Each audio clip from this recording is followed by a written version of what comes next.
Hello friends, good morning, नमस्कार। मैं अनुराग सिंह आप लोगों के लिए आज से एक नई शुरुआत करने जा रहा हूं मैं। और वो शुरुआत बहुत ही बेहतरीन होने वाली है, आप लोगों के लिए बहुत ही लाभदायक और बेनिफिशियल होने वाली है। क्योंकि आज मैं आरआरबी एनटीपीसी को लेकर और जो रेलवे का सबसे बड़ा रेलवे एग्ज़ाम करवाने वाला सबसे बड़ा बोर्ड है और रेलवे को लेकर उसने एक बड़ी भर्ती निकाली है, उसको लेकर मैं आप लोगों के सामने आया हूँ। और इसको इसके सिलेबस को समझेंगे, इसके एग्ज़ाम पैटर्न को समझेंगे, इसमें सिलेक्शन कैसे पाएँ इसको समझेंगे। तो आइए बिना किसी देरी के शुरू करते हैं इसको समझने का काम। और रेलवे में सिलेक्शन लेने का एक अच्छा हमारे पास मौका है, उस मौके को भुनाने का काम करते हैं। आइए शुरू करते हैं, देखते हैं। लेकिन आप लोगों को मेरे साथ जुड़े रहने के लिए इस चैनल के को सब्सक्राइब करना होगा और अपने दोस्तों के साथ शेयर करना होगा, वीडियो को लाइक भी करना होगा। लेकिन ये काम तब करेंगे आप जब आपको ये मेरा काम पसंद आए तब, ठीक है। अभी हमने कल हिस्ट्री को पूरी तरह कंप्लीट किया है, एंसेंट हिस्ट्री, मेडुअल और मॉडर्न को ख़त्म कर लिया है कल। इसलिए आज मेरे बहुत सारे लोगों ने रिक्वेस्ट कर रखी थी कि सर एनटीपीसी के बारे में उसके सिलेबस को बताइए और उसके संबंधित प्रश्नों को दीजिए। इसलिए मैंने सोचा कि इसको ही आगे बढ़ाया जाए। इसलिए आइए शुरू करते हैं बिना किसी देरी के। जीएस की पाठशाला बाय अनुराग सर, यही चैनल है। इस चैनल को आप इसी नाम से सर्च करेंगे, जीएस की पाठशाला बाय Anurag sir. And RRB NTPC यानी railway recruitment board NTPC exam का पैटर्न महासंग्राम। क्यों महासंग्राम? क्योंकि इस एग्जाम को लेकर बहुत सारे स्टूडेंट्स ने एग्जाम फॉर्म भर रखे हैं, तो एक महासंग्राम होना ही है। बहुत बड़े युद्ध की तैयारी आप लोग कर रहे हैं और उसमें मैं आप लोगों का सहयोग करूंगा। सहयोग करने को मैं पूरी तरह तैयार हूं और आप लोग कमर कस लीजिए और मैदान में उतर जाइए। आइए देखते हैं एग्जाम का पैटर्न कैसा होगा। इसका पहला पैटर्न ये है कि प्रारंभिक परीक्षा होगी, जिसको सीबीटी 1 बोलेंगे, यानी कंप्यूटर बेस्ड टेस्ट 1। प्रारंभिक परीक्षा यानी प्रीलिम्स एग्जाम होगा। दूसरा होगा मुख्य परीक्षा मेन एग्जाम, जिसको सीबीटी 2 बोलेंगे। तीसरा टाइपिंग टेस्ट होगा। टाइपिंग टेस्ट को टाइपिंग स्किल होगी, इसके बाद उसका चेक कर होगा, टाइपिंग स्किल का चेकिंग होगी। इसके बाद प्रपत्र की जांच यानी डॉक्यूमेंट्स वेरिफिकेशन का काम होगा। मेडिकल टेस्ट होगा इसके बाद, और फिर अंतिम आप लोगों का फाइनल सिलेक्शन हो जाएगा। तो आइए से देखते हैं कंप्यूटर बेस्ड टेस्ट जो होगा सीबीटी 1 में आप लोगों के लिए क्या क्या सिलेबस में एग्जाम पैटर्न कैसा रखा गया है। इसके बाद हम लोग सिलेबस भी देखेंगे। तो एग्जाम पैटर्न में 3 चीज़ें रखी गई हैं मुख्य रूप से। एक है जनरल अवेयरनेस, जिसमें 40 प्रश्न आएंगे। दूसरा मैथमेटिक्स, जिसमें से 30 प्रश्न आएंगे। और जनरल इंटेलिजेंस एंड रीजनिंग से भी 30 प्रश्न आएंगे। यानी कुल मिला के 30-30 60 और 40 100 क्वेश्चंस आएंगे। तो आइए देखते हैं नंबर ऑफ टाइम कितना मिलेगा आपको। नंबर ऑफ क्वेश्चंस होंगे 100 और टाइम मिलेगा आपको 90 मिनट का टाइम। यानी एक क्वेश्चन को करने में आपके पास 1 मिनट का समय भी नहीं रहेगा। इसलिए अपने दिमाग को शार्प कीजिए, शांत रखिए और एग्जाम की तैयारी में जुट जाइए। आइए देखते हैं सीबीटी 2 में क्या होगा।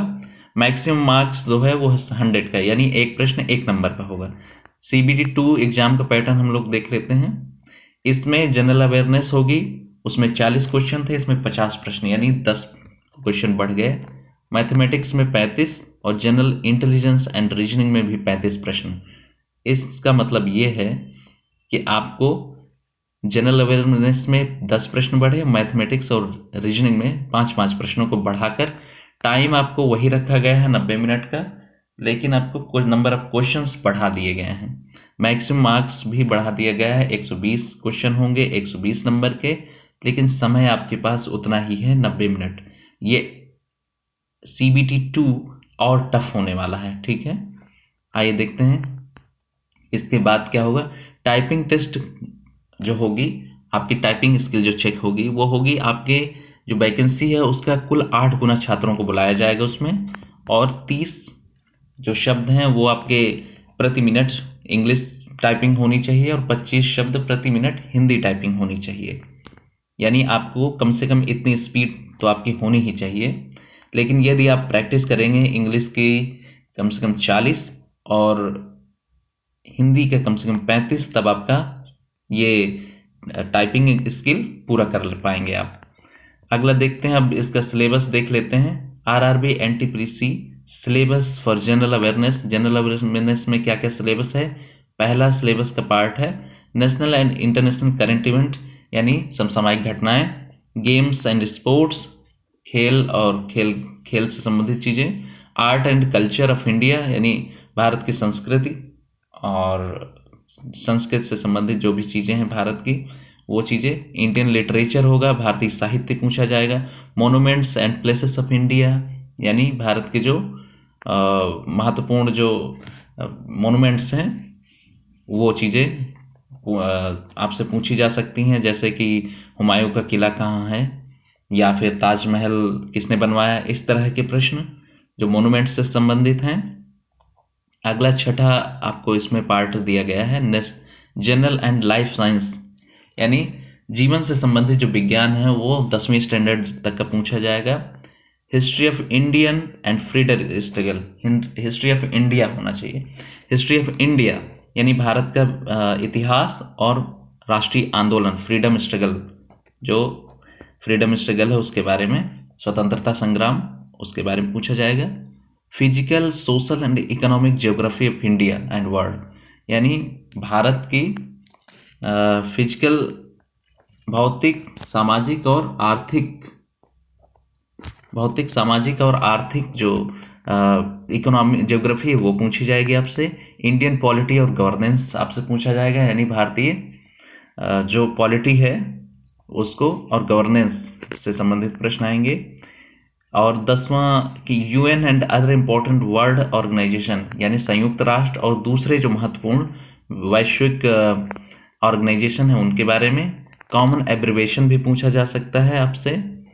ट्रांसपोर्ट सिस्टम इन इंडिया पूछा जाएगा, जिसमें ट्रांसपोर्ट में क्या क्या हो जाएगा, सड़क मार्ग, सड़क ट्रांसपोर्ट यानी road transport, railway transport, airplane transport, and आजकल काफ़ी जो फेमस है और पुराने समय से यूज किया जा रहा है वाटर ट्रांसपोर्ट, उसको भी। और जो रैपिड ट्रांसपोर्ट सिस्टम आजकल विकसित हो रहा है, जैसे मेट्रो हो गई, रैपिड ट्रेन हो गई, बुलेट ट्रेन्स हो गई, इनके बारे में भी आपसे पूछा जा सकता है। इंडियन इकोनॉमी से पूछा जाएगा प्रश्न। Famous personality of India and world, दुनिया के, भारत और दुनिया के जो महत्वपूर्ण जो व्यक्तित्व हैं उनसे भी प्रश्न पूछा जा सकता है। फ्लैगशिप गवर्नमेंट प्रोग्राम से पूछा जाएगा। Flora and fauna of India, यानी भारत के जो जीव और जंतु हैं उनके बारे में पूछा जा सकता है। Important government and public sector organisations, यानी भारत सरकार के और पब्लिक सेक्टर के जो महत्वपूर्ण संगठन हैं उनके बारे में पूछा जा सकता है, जैसे भेल, गेल या फिर HAL, इन सब से संबंधित। General scientific and technology development of India, यानी भारत की वैज्ञानिक और टेक्नोलॉजी के क्षेत्र में जो नया विकास हुआ है उसके बारे में पूछा जाएगा। Environmental issues and concern in India and world, जो पर्यावरण से संबंधित मुद्दे हैं वो जो भारत और दुनिया से संबंधित पर्यावरण संबंधित मुद्दे हैं वो पूछे जाएंगे। फिर बेसिक्स ऑफ कंप्यूटर पूछा जाएगा, कंप्यूटर का बेसिक पूछा जा सकता है आपसे। तो ये हो गया जो सिलेबस हो गया, ये हो गया जनरल अवेयरनेस का। अब देखते हैं अगला syllabus, RRB NTPC syllabus for mathematics के लिए क्या क्या चीज़ें देखना है। Number system, decimal, fraction, LCM and HCF, ratio and proportion, percentage, mensuration, time and work, time and distance, simple and compound interest, profit and loss, elementary algebra, geometry and trigonometry, elementary statics. ठीक है, इतनी चीज़ें आपसे math के लिए पूछी जाएंगी।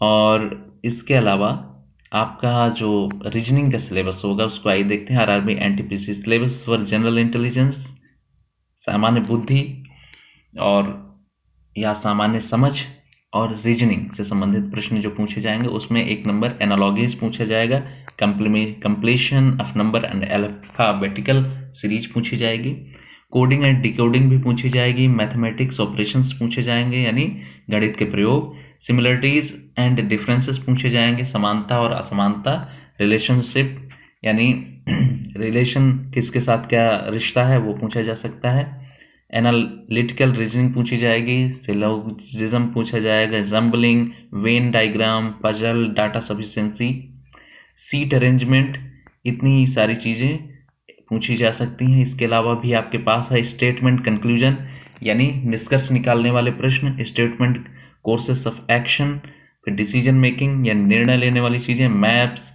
फिर इंटरप्रिटेशन ऑफ ग्राफ्स यानी आपको मैप दे दिए जाएंगे कुछ बना के और उनके बारे में आपसे पूछा जाएगा कि इसमें क्या क्या हो सकता है। तो ये 3 चीज़ों का हमने सिलेबस देख लिया, जनरल अवेयरनेस का, मैथमेटिक्स का, और हमने देखा कि रीजनिंग और रीजनिंग संबंधित जो सामान्य समझ होती है उससे संबंधित जितना भी सिलेबस इन्होंने दिया है आरआरबी एनटीपीसी ने वो हमने देख लिया है। अब आइए देखते हैं आरआरबी एनटीपीसी के जनरल अवेयरनेस सेक्शन से आए हुए अभी तक के प्रश्नों यानी अभी तक जो भी आए हुए प्रश्न जितने भी एग्जाम एनटीपीसी के हो चुके हैं उसके जितने भी प्रश्न आए हुए हैं, क्योंकि रिपीटेड प्रश्न भी पूछे जा रहे हैं ना इसमें, तो जितने भी प्रश्न आए हुए हैं वो और विषय विशेषज्ञों की मदद से नए प्रश्नों का वीडियो आपको प्रोवाइड किया जाएगा। हमसे जुड़े रहने के लिए वीडियो को लाइक करें, सब्सक्राइब करें और अपने दोस्तों में शेयर करें। साथ ही बेल आइकन को दबाना ना भूलें ताकि वीडियो सबसे पहले आप तक पहुंच सके। ठीक है, तो आपको कल से या अगर हो सकेगा तो आज से ही आपको एनटीपीसी के लिए बेहतरीन वीडियो का कम से कम 25 प्रश्नों का संग्रह आपको रोज मिलने लगेगा। आप लोग उसे देखिए और मेरा पूर्ण विश्वास है कि आपको उससे ज़रूर लाभ होगा और एग्ज़ाम देकर जब आप आएंगे तो कमेंट करके आप लोग बताएंगे कि उससे प्रश्न आए या नहीं आए। ठीक है, थैंक यू सो मच हमारे साथ बने रहने के लिए। Thank you so much. जय हिंद।